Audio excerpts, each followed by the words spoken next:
Assalamualaikum warahmatullahi wabarakatuh. Berjumpa lagi di channel Imas Eva Nurfiati. Silahkan subscribe dan klik loncengnya. Jangan lupa subscribe.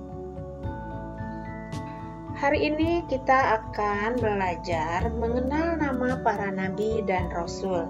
Ini adalah pelajaran agama Islam kelas 3 semester 1. Kompetensi dasarnya yaitu mengenal nama-nama Rasulullah dan Nabi Ulul Azmi dan Rasul Ulul Azmi.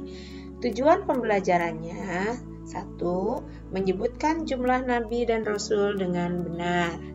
Yang kedua, menyebutkan nama 25 nabi dan rasul dengan tepat. Yang ketiga, menjelaskan sifat-sifat para rasul dengan benar. Yang keempat, menjelaskan keutamaan para rasul ulul azmi dengan benar. Yang kelima, mencontoh sifat-sifat para rasul ulul azmi dalam kehidupan sehari-hari.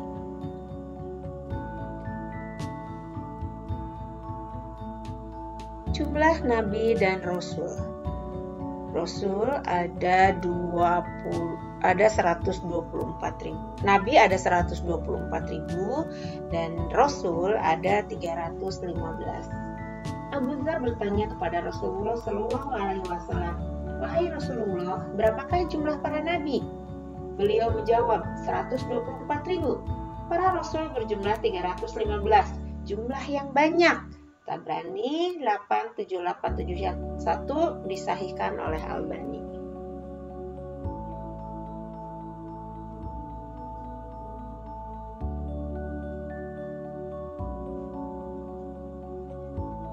Nama 25 nabi dan rasul dalam Al-Quran. Dari sekian nabi dan rasul yang disebut di dalam Al-Quran ada 25, yaitu Adam, Idris, Nuh, Saleh, Ibrahim, Lut, Ismail, Yakub, Yusuf, Ayub, Shu'aib, Musa, Harun, Zulkifli, Daud, Ilyas, Yunus, Zakaria, Yahya, Isa, walakhiru khatimul anbiya, Muhammad al-Mustafa. Ya, ada nasidnya, bisa didengarkan nanti kalau yang punya di rumah. Kemudian sifat para nabi dan rasul. Yang pertama adalah sidik. Ya, sidik itu artinya jujur. Para nabi itu adalah orang-orang yang jujur, baik dalam perkataannya maupun perbuatannya. Jika mereka berbicara, pembicaraannya tidak berbohong. Jika mereka berbuat, perbuatannya benar menurut ajaran agama. Oleh karena itu, para nabi mustahil berbohong atau lalai dalam menjalankan kewajiban mereka. Sifat sidik atau jujur, kebalikannya adalah kazib atau berbohong. Jadi seorang rasul atau nabi tidak mungkin bersifat kazib karena dia memiliki sifat sidik. Kemudian sifat yang kedua adalah amanah atau terpercaya. Para nabi dan rasul dapat melaksanakan tugas kenabian yang telah dipercayakan kepadanya dengan sebaik-baiknya. Mereka menyampaikan ajaran agama sesuai dengan wahyu Allah. Mereka juga menjalankan tugas yang diamanahkan kepada mereka oleh sesama manusia dengan sebaik-baiknya. Jika mereka menjadi amil di masyarakat, mereka menjadi amil yang jujur. Dan mereka tidak mungkin bersifat khianah atas kepercayaan yang telah diembankan kepada mereka. Khianat artinya berkhianat. Khianat artinya berkhianat, ya. Sifat yang ketiga adalah tabligh atau menyampaikan dakwah. Seluruh nabi dan rasul menyampaikan segala perkara yang telah diwahyukan Allah kepadanya Bila ada perintah sholat, maka dia menyampaikannya. Kemudian ada perintah puasa, ada perintah zakat. Tidak ada satupun perkara yang telah diwahyukan Allah akan tidak agar disampaikan kepada umatnya, itu tidak disampaikan. Semua wahyu itu disampaikan kembali kepada manusia. Oleh karena itu, tidak mungkin seorang nabi atau rasul memiliki sifat kitman atau menyembunyikan. Sifat yang selanjutnya, yaitu sifat yang keempat, adalah fatonah atau cerdas. Para nabi dapat memahami setiap perkara dengan cepat, memiliki perasaan yang lembut dan hati yang bersih.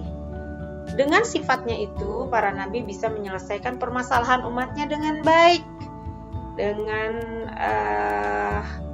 tidak memihak kepada siapapun. Dan itu artinya mustahil para nabi bersifat bodoh atau baladah.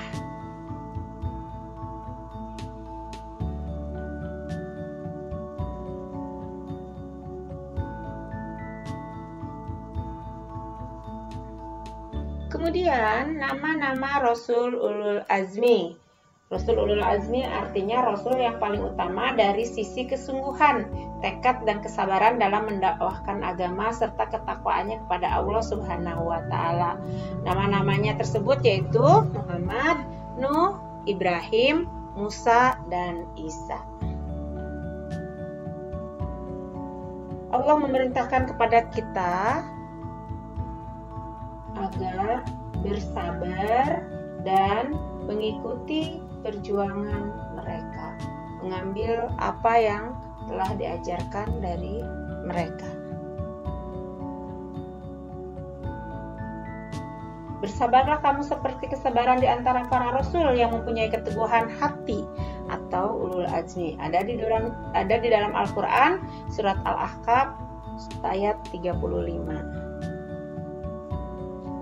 Selanjutnya, bagaimana kita meneladani sifat-sifat para Rasul Ulul Azmi ini? Nah, yang pertama adalah sabar dalam berjuang.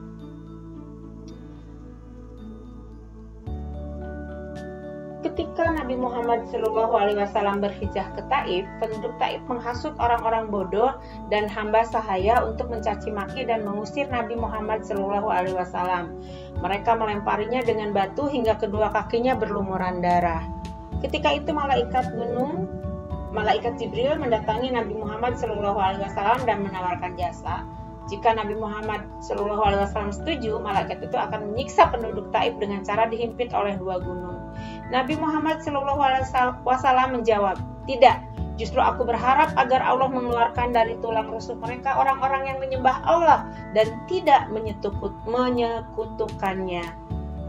Nah, nilai-nilai kesabaran ini kita praktekkan dalam kehidupan sehari-hari. Bagaimana contohnya? Seperti misalnya antri, ya.